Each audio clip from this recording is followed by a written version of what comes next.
রাজ F লাভার, যাকে এতদিন ধরে হচ্ছে কি তোমরা দেখে এসছো আমার ফেসবুকে কমেন্টের মধ্যে, যে বিভিন্নভাবে আমাকে থ্রেট করেছিল, বিভিন্নভাবে আমাকে অশ্লীল ভাষায় গালাগালি দিয়েছিল।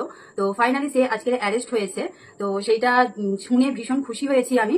এই যে অন্যায়টা করেছে, এই অন্যায়ের প্রতিবাদটা করে আজকে আমি প্রতিবাদটা করেছিলাম, সেটা সাকসেস হয়েছি। পুলিশ প্রশাসনের জন্য, প্রত্যেকটা মানুষের জন্য যারা আমাকে এতটা সাপোর্ট করেছে, সকলকে থ্যাংক ইউ সো মাচ। মিথুন স্যারকে পার্সোনালি থ্যাংক সো মাচ আমি জানাচ্ছি, কারণ স্যার আমাকে পুলিশ প্রশাসন থেকে ভীষণভাবে গাইড পেয়েছি, মিথুন স্যারের থেকে খুব ভালোভাবে গাইড পেয়েছি।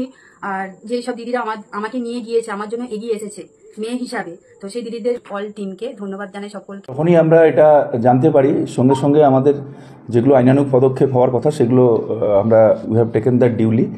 ওই মহিলার সঙ্গে আমাদের তরফে যোগাযোগ করা হয়, কমপ্লেনের বেসিসে আমরা কেস রেজিস্টার করি, ওনাকে এবং ওনার পরিবারকে আমরা আশ্বস্ত করি। আমরা আমাদের সাইবার টিম, আমাদের ফলতা পিএসের টিম, আমাদের এসওজি টিম সবাই অল ওয়ার্কড ইন ট্যান্ডেম, এবং একটু হয়তো সময় লেগেছে কারণ ইন বিটুইন আমরা ফেসবুককে অ্যাপ্রোচ করি, ওখান থেকে আমরা যেটা আমাদের প্রসিডিওর আছে এসওপি মেনটেন করে আমরা we zeroed in on his identity, কারণ ওটা ফেক অ্যাকাউন্ট ছিল। তো সেটা করার পরে তারপরে আমরা ওখানে ওই ন্যাচারালি ওই ছেলেটি যে অ্যাকিউজ সে অ্যাবসকন্ড করছিল তারপর থেকেই।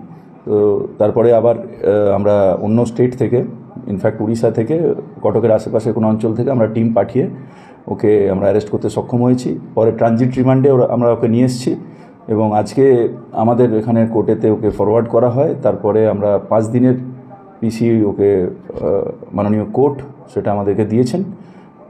এই পিরিয়ডে আমরা ডেফিনেটলি ওই গ্যাজেটটাকে সিজ করব এবং যেগুলো আমাদের ইনভেস্টিগেশনের যেগুলো স্টেপস আছে সেগুলোকে আমরা করব। এটা যেহেতু ন্যাচারালি এটা খুব এখন পর্যন্ত আমরা প্রাথমিক স্তরে যেটা পেয়েছি ইনভেস্টিগেশনে যে এটা বর্ডারিং আছে, তো আমরা ন্যাচারালি খুব কনক্লুসিভ ওয়েতে এক্ষুনি কিছু বলছি না। এবং আমরা যে জন্য আমরা আইডেন্টিটি কমপ্লেনেন্টের ক্ষেত্রেও যেমন আমরা একটা এটা as per the law definitely আমরা will not be disclosing the identity, same lies with the accused also, because it may turn out that he is a minor. তো ইন দ্যাট কেস এটা সেই জন্য আমরা অবশ্যই এটা গোপনীয়তা রাখছি। ধন্যবাদ।